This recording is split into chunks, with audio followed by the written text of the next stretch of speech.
عقل سب سے بڑی طاقت ہے۔ کیا تم جانتے ہو اللہ نے تمہیں سب سے بڑی چیز کیا دی ہے؟ نہ تمہاری طاقت، نہ تمہاری خوبصورتی، نہ تمہارا پیسہ، بلکہ تمہاری عقل۔ عقل سوچنے کی صلاحیت، صحیح اور غلط پہچاننے کی طاقت ہے۔ عقل کی وجہ سے انسان جانوروں سے بھی زیادہ اوپر ہے، ورنہ انسان ان سے بھی زیادہ نیچے گر جاتا ہے۔ ایک بار کا واقعہ ہے، ایک آدمی کو 3 چیزوں میں سے کچھ چننا تھا، دولت، حکومت یا عقل۔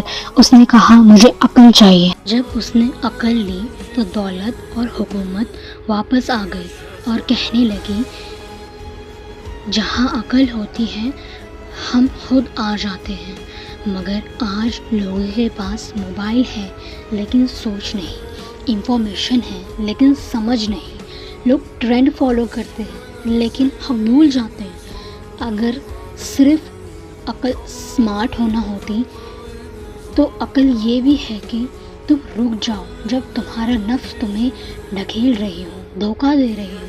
عقل یہ ہے کہ تم چپ رہ جاؤ جب تمہارا غصہ تمہیں بولنے پر مجبور کرے۔ عقل یہ ہے کہ تم نظر جھکا لو جب گناہ آسان ہو۔ عقل یہ ہے کہ اللہ کو تم یاد کرو جب دنیا تمہیں تنہا چھوڑ رہی ہو۔ قیامت کے دن نہ تمہاری خوبصورتی آئے گی، نہ تمہارے فالوورز آئیں گے، نہ تمہارا پیسہ۔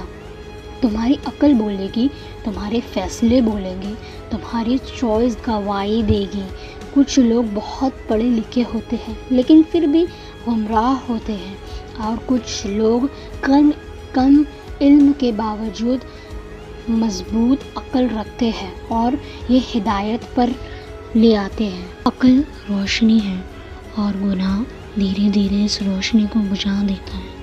ہر جھوٹ، ہر بری عادت، ہر حرام فیصلہ تمہاری عقل کو کمزور کرتا ہے، یہاں تک کہ ایک دن تمہیں صحیح اور غلط محسوس ہونا بند ہو جاتا ہے۔ اس لیے اپنی عقل کی حفاظت کرو، اسے سچ سے بھرو، قرآن سے مضبوط کرو، نماز سے گائیڈ کرو، کیونکہ مضبوط عقل تمہاری آخرت بچا سکتی ہے۔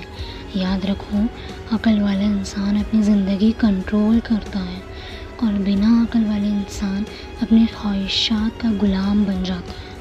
اپنی عقل کا استعمال کرو ورنہ ایک دن عقل تم سے چھین لی جائے۔